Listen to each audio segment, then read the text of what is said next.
Assalamualaikum warahmatullahi wabarakatuh. Halo guys, kembali lagi bersama saya Bobby Herian.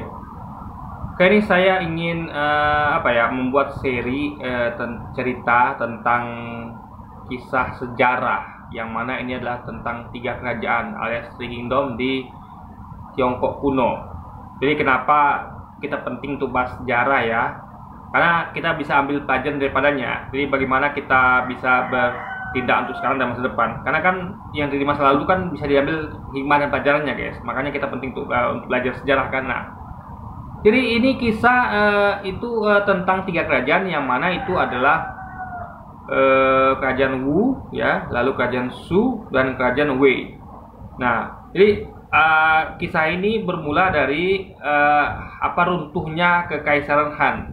Kita tahu ya, di tahun sekitar 189 Masehi itu sekitar itu ada kerajaan besar di Cina, kerajaan yang menguasai seluruh wilayah. Jadi Cina itu dikuasai oleh kerajaan namanya kerajaan Han, gitu kan. Nah, di situ dari runtuhnya itu ketika waktu itu Raja Shao, namanya Raja Shao ya, Shao gitu.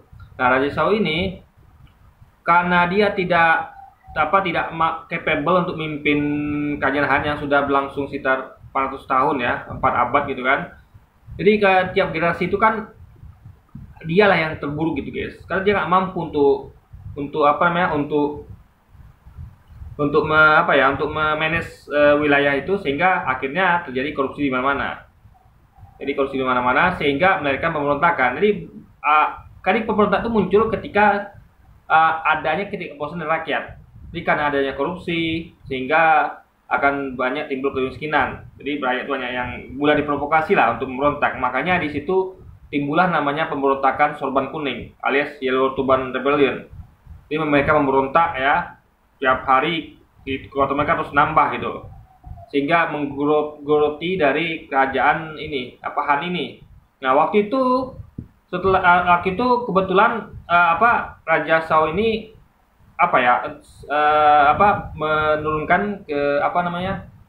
menurunkan tahtanya kepada anaknya, yaitu Liu Bian, yang masih berumur 14 tahun. Nah, tentu anak umur 14 tahun ya, ini bahayanya kalau kita tuh menurunkan tahta tuh kepada anak yang belum capable, alias kan masih belum matang lah, 14 tahun kan. Lalu diturunkan kepada dia sehingga dia makin nggak mampu untuk mengendalikan itu gitu loh. Ya kan? Nah, akhirnya yang terjadi adalah ada namanya 10 eunuchs ya. Jadi ini semacam pelayan di sana. Jadi mana 10 orang pelayan di sana ini adalah mencengkram sang kaisar ini, emperor ini, si Liu Bian ini. Dia dibawa kendali mereka gitu kan. Jadi dia tuh memperlakukan ini kaisarnya seperti boneka.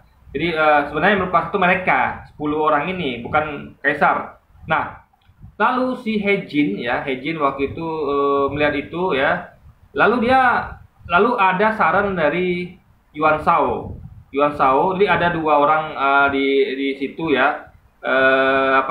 Yang kemudian hari mereka tuh orang penting. Jadi termasuk jenderal yang punya wilayah yang luas lah, yang dikontrol ya gitu. Jadi punya pasukan juga. Waktu itu mereka ini belum punya kayaknya kan. Jadi mereka ini atas ide Yuan Shao, mereka hendak melenyapkan 10 orang ini ya, yang 10 orang pelayan ke istana ini yang menguasai, mencengkram istana dan mengontrol negara itu kan. Kan di atas kontrol dia, bukan di atas kontrol kaisar, karena kaisarnya masih 14 tahun, gampang dibodohi gitu kan. Nah, jadi lalu dia punya ide Yuan Shao ini gimana supayanya untuk melenyapkan mereka, dia butuh bantuan gitu kan. Makanya diundanglah, di situ ada namanya Dong Zhuo. Dia adalah dari suku Xiliang ya. Ada suku namanya di utara itu, nggak salah saya tuh namanya suku Xiliang. Ya, jadi Dong Zhuo ini adalah ya orangnya sangat kejam, ya orangnya sangat brutal lah ibaratnya gitu guys. Nah, jadi sama seperti mengundang singa gitu. Yang mana itu sebenarnya oleh Cao Cao. Jadi ada namanya Cao Cao itu menolak itu. Jadi dia katakan gak usah lagi, ini berbahaya karena kita tuh, jadi 10 orang eunuch aja ini kan udah brutal gitu kan, karena dia berani-beraninya mempermainkan kaisar karena memang masih muda, masih belum tahu apa-apa gitu kan, 14 tahun, masih cupu gitu guys. Nah, kau menolak itu, tapi Hejin tidak peduli. Jadi atas saran Yuan Shao ini diundanglah Dong Zhuo dengan tentaranya, tentara Xiliang tuh guys, itu terkenal dengan kekuatan berkudanya. Jadi mereka tuh sangat ahli dalam berkuda dan memanah gitu kan. Jadi sangat sangat keras lagi, sangat hebat lah itu tentara itu kan. Nah, lalu akhirnya dibukakan pintu ya oleh Yuan Shao dan Hejin, akhirnya dia menyerang ibu kota, tempat 10 tempat kaisar dan 10 pelayannya ini bertempat tinggal. Lalu akhirnya Dong Zhuo berhasil mengalahkan 10 orang pelayan ini ya, 10 orang pelayan istana ini, dan juga dengan pendukungnya, para pendukungnya gitu kan lah. Lalu benar kata kau, ternyata Dong Zhuo ini dia malah sama seperti 10 orang tadi ya, 10 orang pelayan istana tadi. Dia bukannya mengembalikan kekuasaan itu kepada Liu Bian ini, kekaisaran itu, tapi dia sama seperti 10 orang eunuch ini atau pelayan di sana ini. Dia sama dan mengendalikan kaisar. Bahkan dia lebih brutal lagi ya. Di situ diceritakan bahwa Dong Zhuo ini lebih brutal lagi. Jadi dia tuh bertindak semaunya, seenaknya gitu. Ya bahkan Anda tahu ya, wanita-wanita di sana tuh semuanya di istilah tuh kalau digilir dia, masa tuh dia seenak dia lah. Jadi berlaku maksud gitu gitu guys. Jadi siapa ya wanita yang dia suka itu yang dia inginkan harus didapatkan dia gitu kan. Jadi jadi banyak orang yang benci sama dia gitu kan, termasuk orang-orang yang minister alias menteri-menteri yang mendapatkan kepercayaan dari raja sebelumnya.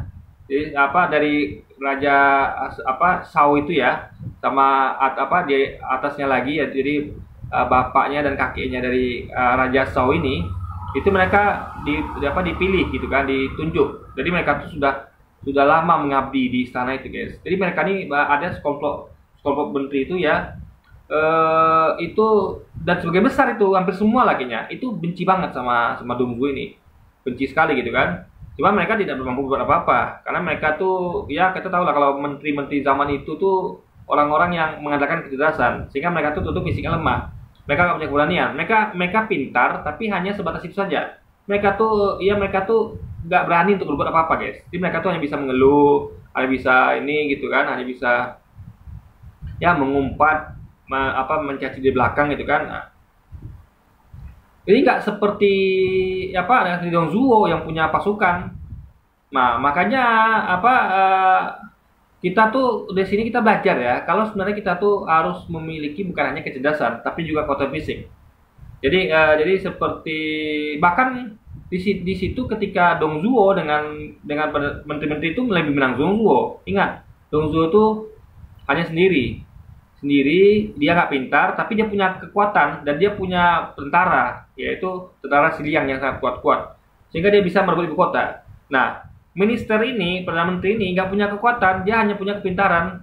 Jadi dia tuh kadang nggak berani ya, dia nggak berbuat apa-apa. Dia bahkan tidak berani menggunakan kepintarannya untuk misalnya contohnya kayak membujuk tentara-tentara yang mungkin masih loyal, menarik tentara supaya jadi loyal dan ikut mengkudeta Dong Zhuo. Nggak berani mereka. Atau bahkan kemarin tuh ketika ada 10 perdana menteri yang berkhianat itu, mereka nggak berani untuk membujuk tentara yang loyal agar melenyapkan 10 menteri yang tidak loyal ini gitu kan. Jadi kan di antara tadi semua menteri itu kan ada 10 yang nggak loyal itu, yang disebutnya 10 eunuch itu, 10 menteri yang loyal itu yang menjadikan emperor itu, kaisar itu yang Liu Bian itu yang masih 14-an itu menjadi boneka gitu kan. Jadi mereka dalam cengkraman mereka itu. Jadi menteri-menteri yang loyal ini nggak berani. Mereka pintar tapi mereka nggak berani gitu loh. Sehingga bisa kalah sama 10 orang menteri ini gitu loh. Harusnya mereka kalau berani kan, mereka bisa minimal ya dengan kekuatan, dengan menangkap 10 orang ini atau membujuk tentara-tentara royal akan berhubung dengan mereka untuk untuk melenyapkan dari 10 orang ini gitu kan. Nah, tapi itu tidak mampu mereka lakukan karena mereka tidak punya keberanian. Yang melakukannya siapa? Yaitu Dong Zhuo dengan tentara Siliangnya dari luar, gitu kan, yang diundang oleh Yuan Shao dan juga He Jin, gitu kan. Nah, jadi makanya dari pelajaran singkat ini ya, kita tahu bahwa suatu pemerintahan itu ya atau kerajaan itu akan kolaps ketika banyak jadi praktik-praktik korupsi, kolusi, nepotisme, gitu kan. Suatu pemerintahan itu runtuh. Nah, ini kalau kita lihat di Indonesia sekarang ya, Anda bisa lihat lah. Kalau dulu KPK itu begitu dibanggakan, sekarang tidak lagi. Nah, itu kan kita lihat ada upaya-upaya dari pemerintah yang melemahkan KPK. Nah, makanya untung saja ini pemerintah ini cuma 5-10 tahun. Kalau terus lanjut ini bisa jadi seperti di kerajaan Han itu, guys. Kalau terus lanjut gitu kan. Nah, untung saja ini cuma 10 tahun sehingga nanti pemimpinnya berubah gitu. Sehingga dia itu tidak lagi tidak sempat untuk dikudeta seperti yang terjadi di kerajaan Han yang ada yang bisa dikudeta lah pemberontakan Serban Kuning gitu kan. Nah, lalu juga makanya juga pemimpin itu bisa usia muda, nggak bisa. Nah, ini juga terjadi di Indonesia kan. Di Indonesia ini korupsinya makan merajalela, ya kan. Tapi untungnya presidennya 2 periode saja gitu kan. Kalau terus bisa jadi kudeta gitu kan. Bisa jadi gejolak ini terjadi. Karena ini kan akumulasi gitu guys. Ini pemberontakan ini nggak tiba-tiba berubah karena mereka melihat udah hopeless gitu kan. Ini nggak bisa lagi nih. Ini terlalu banyak korupsi, nggak bisa lagi dilanggengkan ini kekaisaran ini kan.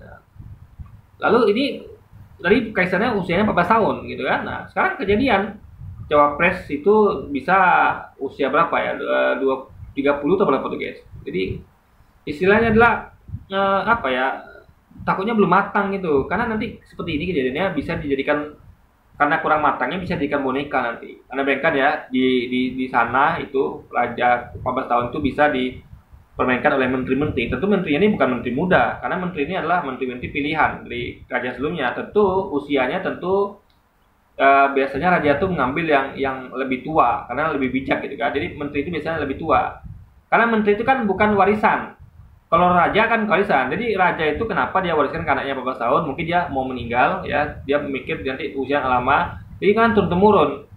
Tapi kalau menteri kan pilihan, dipilih yang sudah yang bijak tentu biasanya semakin tua orang makin bijak gitu kan. Nah, jadi rentan dikendalikan gitu. Nah, kita takutnya sekarang jadi begitu juga gitu kan. Jadi ada bayangkan seorang anak muda seperti Kaisang atau Gibran yang jadi cawapres itu nanti kalau bisa gitu kan. Nah, mereka belum matang, sementara mereka dikelilingi oleh menteri-menteri yang seperti itu.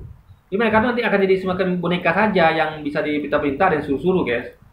Jadi mereka tuh karena tidak cerdas, ya mau-mau aja gitu. Dan ibaratnya kejadian itu akan terulang lagi gitu. Makanya ini jadi pelajaran. Jadi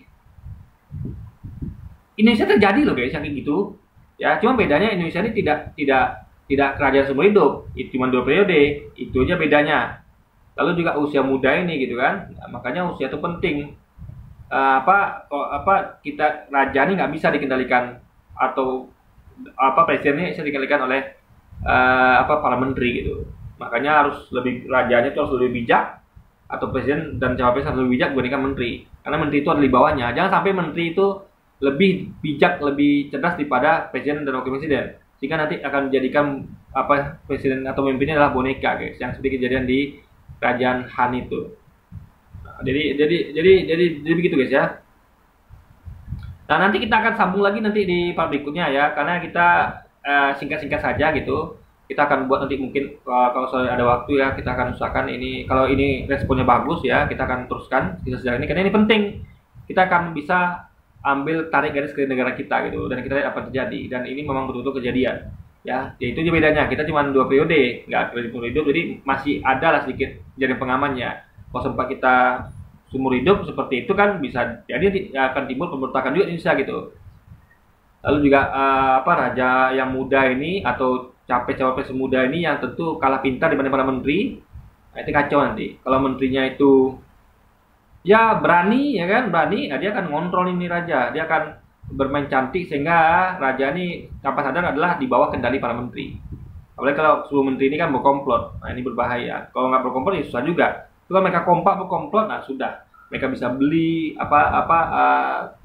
tentara dan lain sebagainya untuk agar mereka ini berkuasa walaupun bukan secara de facto, karena memang de facto berkuasa adalah kaisar, tapi mereka yang mengendalikan kaisar, guys, karena kecerdikan dan kecurangan mereka.